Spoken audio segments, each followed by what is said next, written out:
Tour ko lang kay guys. So ayan nga, as you can see, malinis na yung ating harapan na na siya na mower na. Ito guys yung bahay. Ito yung pintuan, papunta yan sa garage. So ayan siya, yan kita nyo si Ninang. So yan, ayan yung ating minsan may kuwala daw dyan, pero hindi ko pa siya na kakasalamuha. So ayan siya dyan, yan yung ating so maganda siya, may puno tayo. Yung pinipitasan ko ng apple, yung dun yan siya guys. So pasok tayo guys, dito muna tayo kasi bukas na dito. Ito yung nasa kitchen agad tayo. So walang gamit kasi nga walang tao guys. So ayan siya, as you can see, kailangan lang siyang linisin kasi nga walang people of the world. So ayan yung, pero ready na siya, pwede na siyang paupahan guys. So ayan, ito yung pinakang kitchen niya. So dito nga hindi kayo magbabayad ng tubig, lang, kuryente lang lahat. So meron ng dishwasher, meron din siyang oven, meron gas range, tapos meron ditong pantry. So ayan, may pantry. So tapos may mga kitchen cabinet naman guys. Ayan. So yan, meron siyang mga ganyan. Tapos here, ito yung lounge na isa. Ayan, malaki siya guys.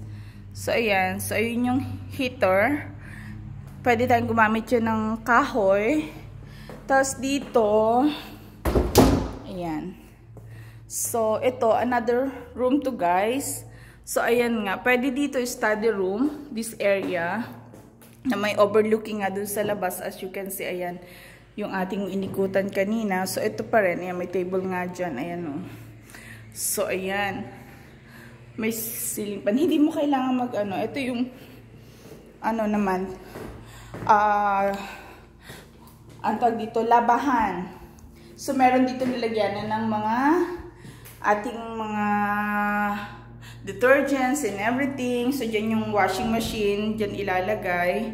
Tapos ayun nga yung likod natin kanina, yan yung sampayan, may pintuan din dyan guys. Tapos pwede itong slide guys, ayan yung pagsarado niya. So papuntang kitchen. So meron din dito, ito, ayan din, extra drawer ng damit. Tapos meron dito toilet lang.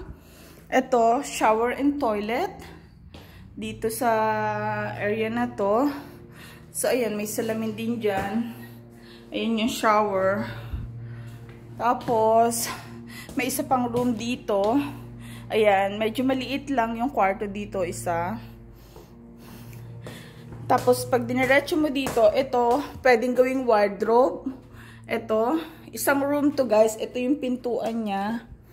Dito ilalagay yung nai-slide pag ganun. Ito, meron siyang sariling banyo guys. Tapos overlooking sa labas.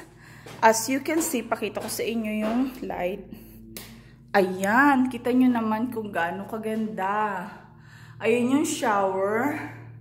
Diba? So yan. Ayan, tapos dito yung toilet. So ayan yung tingnan nyo naman kung gaano ang niya oh. Ayan. So ayan yung isang kwarto ulit. So yun nga yan yun. Tapos kita nga yung sa labas natin dyan. Ayan, yun yung mga baka doon. So kailangan lang siya ng linisin. Tapos lagyan ng carpet dito sa isang room na to. Eto, instead doon may wardrobe din dito guys. So pwede rin to. Tapos may isa pang kwarto dito guys. Ayan, as you can see, may carpet na. Ayan, bagong carpet yan guys. So yan. Ito nga yung lounge. Bago din yung carpet niya na ilagay na rin. So ito yung main door.